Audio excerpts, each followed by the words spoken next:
all, welcome to HexaCorp. In today's session, we are going to cover overview of SharePoint framework, also known as SPFx, and toolchain involved in developing SPFx components. Let us get started. SharePoint framework is also termed as SPFx. It is a Node.js and TypeScript-based development platform for SharePoint. Components developed with SPFx works in SharePoint on-premises as well as SharePoint Online.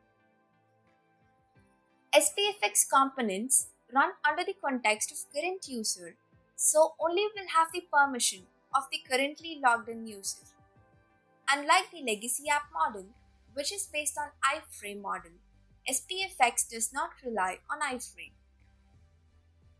SPFx provides a faster rendering experience in browser as all controls within SPFx are rendered as normal DOM. SPFx controls are responsive and renders adaptively based on the device from where it is accessed from. It is also scripting framework agnostic, which means you can use React framework or Angular framework for SPFx development. SharePoint framework also allows the application to be segregated into business logic layer, data layer, and user interface layer so that the development work can be performed easily. There is a common toolchain based on open source for developing SPFx. This enables developers from non-SharePoint background to develop SPFx as they are already familiar with the development toolset. Using SPFx, two different components can be created. One is the client-side web part and the other one is called SPFx extension. SPFx extension is used to create application customizer, field customizer, and command sets. Field customizer can be used when you want to provide custom interfaces for fields in SharePoint list or library.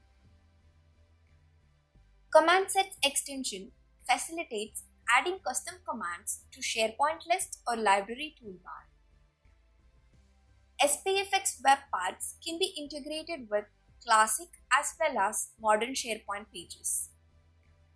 SPFx is available on-premises from SharePoint 2016, Featured Pack 2 and later, and is not supported in older versions. Now let us compare the tools involved in SPFx development and traditional SharePoint development. In traditional, IIS is used as server environment. Node.js is used as server environment in SPFx.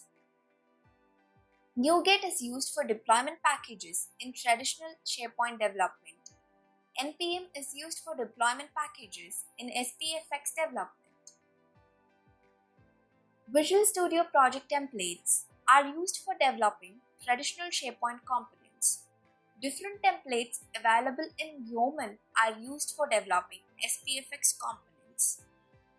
For building and executing, we would be using msbuild command in traditional method. We will be using gulp commands in SPFx. For component development, C# and JavaScript will be used in traditional SharePoint development. In the SPFx component development, TypeScript is used. The advantage with TypeScript is that we can identify coding errors as we type code without having to compile. Visual Studio is used as the development environment for traditional. Visual Studio Code is used as development environment in SharePoint frameworks. Thank you all. Hope you enjoyed the session on SPFx overview and the toolchain details. Kindly subscribe our channel for further training session and the discussions with us.